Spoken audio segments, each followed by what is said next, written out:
မင်္ဂလာပါကြိုဆိုပါရယ်သင် week အကျိုးခံစား권တွေကိုအကောင်းဆုံးအသုံးချနည်းစီးရီးကကြိုဆိုပါရယ်ဒီနေ့မှာတော့သင်နဲ့သင်မိသားစုအတွက်ရနိုင်မဲ့ cheese ရွေးချယ်စရာတွေကိုလေ့လာကြည့်ပါမယ် cheese မှာ calcium, potassium, vitamin D, protein တို့လိုအာဟာရဓာတ်တွေအပြည့်ပါဝင်ပြီး lactose ပါဝင်မှုကလည်းနို့တို့ဒိန်ချင်တို့ထက်လျော့နေပါတယ်သင် e-week အကျိုးခံစား권တွေကို cheese ဝယ်ယူရမှာဘလို့အသုံးပြုမလဲလေ့လာကြည့်ကြပါစို့အပူပေးပို့တက်ပြီး cheese ကြိုတင်ထုတ်ပိုးပြီး cheese အတုံး cheese အပိုင်းအစား cheese အချက် cheese အမြင်ပုံမှန် cheese အစီလျှော့ cheese တို့မဟုတ် sodium လျှော့ပြီး cheese ဘယ်အမှတ်တစိမ့်ကိုမဆို8အောင်စားတို့မဟုတ်16အောင်စားအရွယ်တွေနဲ့ဝယ်ယူနိုင်ပါတယ်Wick ကအတည်ပြုထားတဲ့ cheese အမျိုးအစားဆိုင်ရာအချက်အလက်တွေအတွက် Easy Wick app တို့မဟုတ် easywickfoodlist.com website ကအစားအသောက်စာရင်းမှာဝင်ရောက်ကြည့်ရှုပါသင်မိသားစုအစားအသောက်လက်ကျန်စာရင်းမှာ cheese 2ပေါင်ထုတ်ပေးပြီး2ပေါင်ဝယ်ယူရရှိနိုင်သည်လို့စိတ်ကူးကြည့်ပါ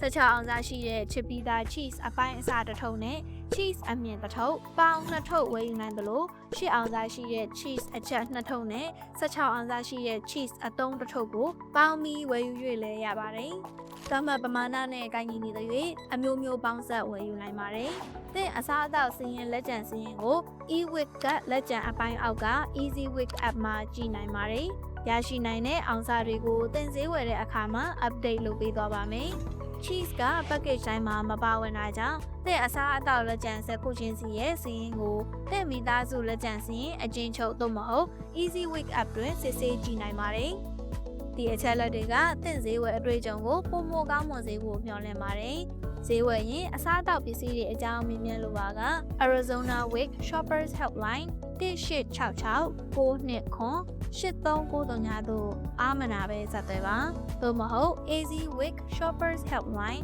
app azths.gov တို့ဝင်ရောက်ကြည့်ရှုပါဒေခါစီရင်သို့မဟုတ်သင် e-week အကျိုးခံစား권အသုံးချနေတဲ့အကြောင်းမေးမြန်းလိုပါကသင်ဒေတာတွင် week ဈေးကမ်းတို့ဆက်သွယ်ပါ